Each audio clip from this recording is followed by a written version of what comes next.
right, of course, we carry on with our top story. Then this evening, of course, anti-apartheid activist and former Foreign Affairs Deputy Minister Aziz Pahad has passed away.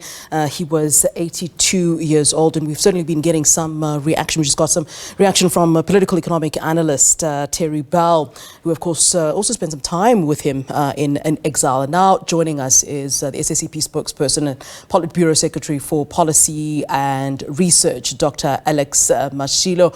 A very good evening to you, Dr. Mashilo. All right, let's get some reaction then from the SACP this evening on the news of the passing of Dr. Aziz Pahad. Firstly, let us express our sincere condolences to the Pahad family, to the African National Congress and all the people of South Africa who stood up against colonial oppression and apartheid rule in our country. And fought for democracy, because what we encountered today is a great loss. Aziz took part in the establishment of a democratic South Africa and the development of democracy to the highest level. Yeah. Let's talk about the role he played, obviously, within the tripartite alliance. I mean, you know, many people have reflected on his leadership. And it seems, from what I've heard and from what people are saying, that he was very much a unifier. Was that, the experience of him within this particular alliance? Of course, he played that role, but most importantly, the entire role that he played in the struggle, even thereafter, showed that he was a principled comrade. You will recall that when he resigned from the cabinet, after a court judgment implicated the cabinet in one of the serious cases, he said, I cannot continue to serve out in this way because it implicates us. This is a prosecutable offense if the text of the judgment stands. That is how he resigned. But most importantly, or amongst other things, he served on the Central Committee of the Communist Party in exile. And one of the things he would say was that when the SACP program, the Path to Power, was adopted, he believed that that program was insurrectional.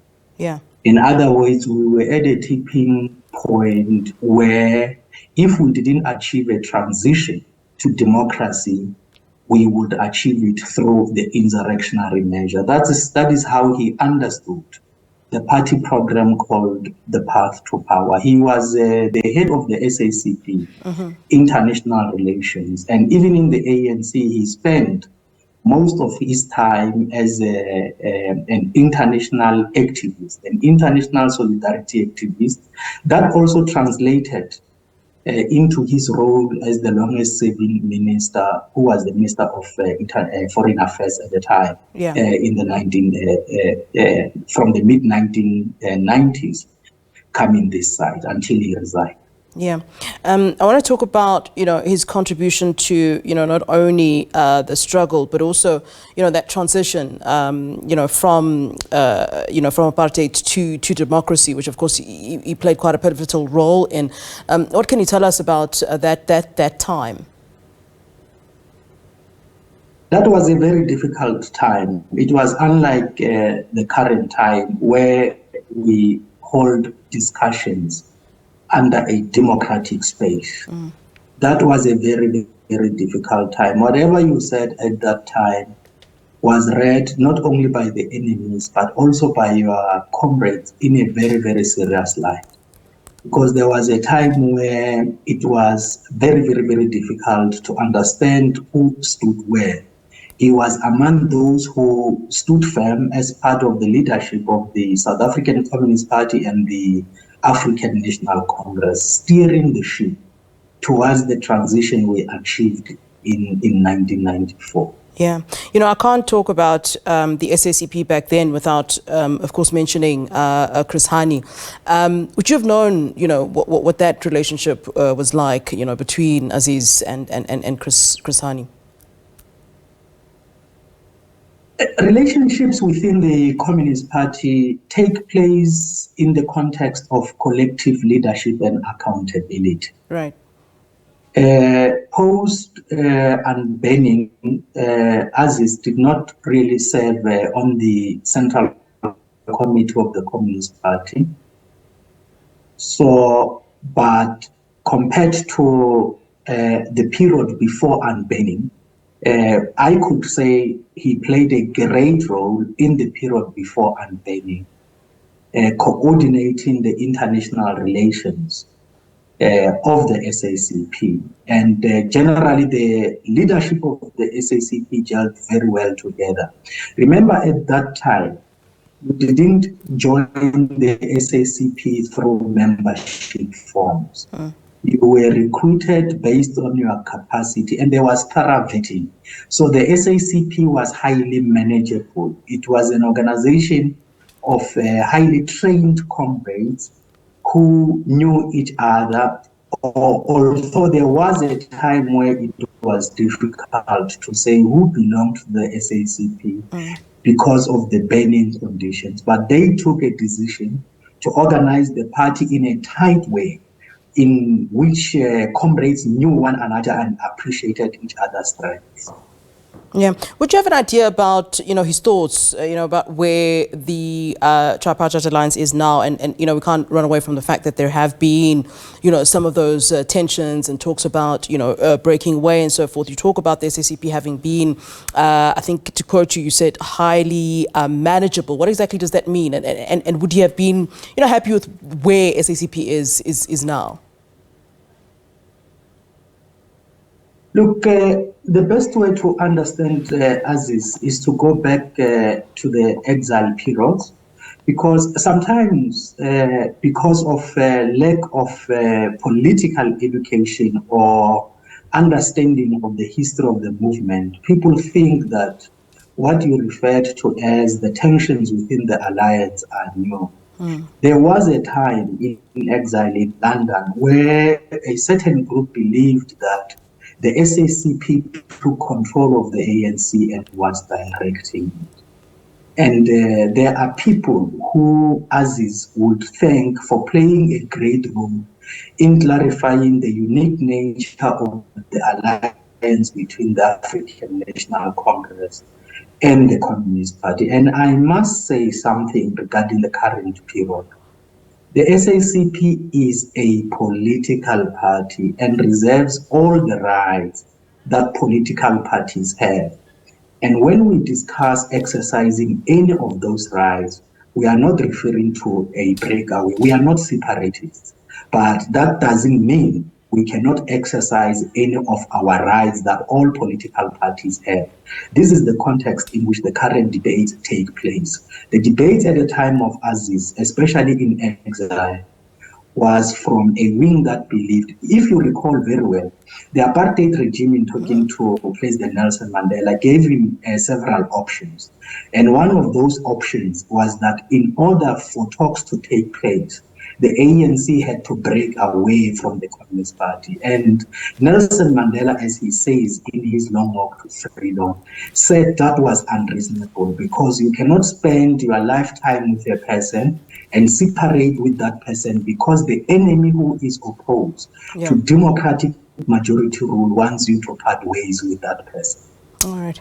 Thank you very much for chatting to us. Then that is SACP spokesperson Dr. Alex Mashilo speaking to us there, reflecting on the life of Aziz Pahad and certainly his contribution to the struggle. Let's continue then with our reflections on the passing of the Deputy Minister of Foreign Affairs, Aziz Pahad. Joining us now is Cosatu's Parliamentary Officer, Matthew Parks. Mr. Parks, always a pleasure to have you here on the show. Good evening. Good evening. Thank you for having me. All right, you're welcome. Let's talk about, you know, the reaction then of Cosatu this evening on the news of the passing of struggle stalwart, of course, Aziz Pahad. No, it's quite sad news, not just for the Pahad family, which you would know lost Isa Pahad, his brother, a few months ago. Yeah. It's a sad new moment for the ANC, of which he dedicated his life, even the Communist Party, of which he was a member for many years.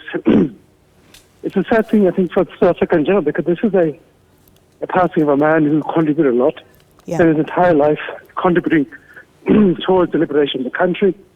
In the ANC exile, he literally single-handedly, apologies, he helped build the ANC's international relations unit into quite a formidable force. At one stage, at the height of the liberation struggle, the ANC had more officers overseas in the South African apartheid regime. So it was quite a formidable force at the United Nations, at the Organization of African Unity in the South African region. And then post-apartheid, he played a huge role as a Deputy Minister for Foreign Affairs. And really, that's quite a generation which not only helped lead the liberation struggle, but also helped ensure, when we became a democracy, that we had a very strong and coherent government, where a foreign affairs policy which made sense. We helped to rebuild the region, played a positive role on the continent. You don't get a sense of that today. Today's generation leaders often on the news for behaving badly, for self-enrichment, for political incoherence. Yeah. Often today we struggle to understand South Africa's foreign policy at times. So it is quite sad. It should be a reminder to all of us as the new generation, so to speak, that we have much to learn from them, much to try to emulate, and positive lessons to learn from them. I think at times we're failing collectively as a society, not just as a political leadership, but as a society as well, because there's so many challenges, and yet at times we expect government to fix all of them. But, we should also celebrate his life. He was over 80 years old. I think he was born 1938, if memory serves me correctly, or just a year later. So it's a positive thing to look at what his legacy is. These young men from the Pahad family, they left South America in the Northwest Province because there was no school for Indians at that time in high school. They had to move to Johannesburg to further their education. Yeah. Yet the Pahad brothers became these giants of South Africa's society in the liberation struggle and in democracies. That's really a testament of what can be achieved against all odds, and something we should be learning from. Yeah. There's been a lot of talk about, his international experience and using that in terms of contributing to, various organizations that he was involved with. You talk about, Aziz Pahad being a member for many years of Cosatu. What was, his contribution to, would you say, to the growth of Cosatu, bringing in that, experience that many have been talking about? I think, the generation of Cosatu learned a lot from the likes of Aziz Pahad I Cosatu. They led the liberation struggle with many others, people like Thabo Mbeki, Chris Hunt, and so forth, Honorable Tambo.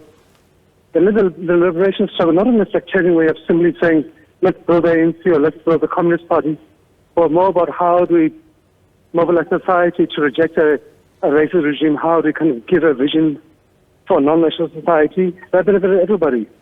Because the time they left South Africa in the 1960s, it was really the darkest days of apartheid. They took the liberation movement to be one of the most effective world had ever seen against huge difficulties, huge odds. You remember that stage, the ANC was even being pushed out of neighboring states by the apartheid military regime. So it really was quite extraordinary the kind of effort they managed to do, offer no results at all, having to beg for money, for passports, for accommodation, and so forth. So organizations like Cosatu benefited because our predecessor, SACP, the South African Congress, the trade unions, was not able to organize in the shop floor. So this generation helped to keep the candlelights aflame, inspire many generations who, in the absence of your social media today or the internet 24 news cycle today, were starved of news, yet they managed to keep that flame of hope alive. And those kinds of generations of theirs helped to inspire your 1973 Durban strike, which helped revive trade unionism, the June 1976 student uprising, the UDF, and so forth. And they really played a key role. Yeah. So I think it's really quite useful for us to kind of say, how do we try to follow in their footsteps for the new challenges of this generation? I mean, as we're talking about, some of those organizations he was involved with, and including COSATU, which you represent, one would then, want to ask the question, what exactly was his political ideology? We know he was anti-apartheid, we know all of that, but what would you say was ideally, what informed him and his political ideology and where really he stood? I think he was a typical of that kind of generation. He was active in the ANC, the Transvaal Indian Congress, if memory serves me correctly. He was active in the Communist Party. He was involved in different elements of the ANC, from MK and so forth, in international relations. I think his ideology was a simple one in terms of the values and the vision of the Freedom Charter of the Congress Alliance. South Africa really belongs to everybody who lives in it, black and white. The kind of social democratic and socialists. You can have your pick. Vision of the Freedom Charter. It's a bit of a mix, but a progressive left vision for the country.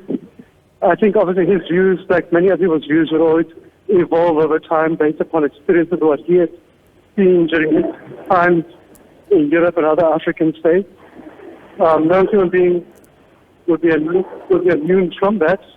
But I think, he was typical of the ANC generation, a progressive left-wing view of a non-racial South Africa that everybody could have accommodation inside of it. Yeah. You talk about that particular generation, and in the book Insurgent Diplomat, he reflects on, who inspired him and the kind of leadership that or the sort of leader that he sought to be. He speaks of the likes of Yusuf Dadoo, Oliver Tambo, and of course Oliver Tambo, of course, and he also speaks about Thabo Mbeki, who of course I suppose would have been the same sort of generation. Do you think that he emulated somewhat that sort of leadership and became the sort of leader that he idolized? That's a good point. The Pahad brothers were very close to Thabo Mbeki. They had been at his wedding in the UK. With Mbeki, they were more than Commodore brothers and straight lifelong friends, And I think that's why you saw them continue to play that role with Mbeki when he became deputy president, when Isop became the deputy minister in his office, later the minister in the presidency, and Thabo moved up to the presidency, and Aziz remained deputy minister for Dirka for about 15 years. Yeah. I think they had their own unique thing. Aziz and Isop, I don't think were carbon copies of each other, like some siblings might be. They were very unique, different styles. Isop, I think, was known to be quite forthright and blunt. I think Aziz was more of a diplomat. I think they had different strengths, but I think Aziz was kind of recognized as really a kind of a pillar of the ANC in South Africa's foreign policy. I don't think he was one who would want to stand in the back of a buggy singing struggle songs. I think he was more of a negotiator, behind-the-scenes person, a diplomat. And the fact that, Aziz Pahad worked quite close with Thabo Mbeki, Jacob Zuma and others in the 80s and exile on the quiet negotiations with their party regime, right, with Afrikaner academics or people from the National Intelligence Service. So I think it really showed you his key skills, and that he was unfailing loyal. And, nowadays when you look at politicians, they struggle not to get into trouble, not to misbehave. And he was part of that generation which he retired from office 15 years as deputy minister. No scandal has ever been mentioned against his name. And that, I think, shows you what kind of a person, what kind of a leader he was. Yeah. And you talk about him being this negotiator, and I said earlier that it also seems as though he was the sort of unifier. Is that a role that he kind of took as well, having been a member of COSATU? And maybe that we should also reflect on how you would possibly remember him.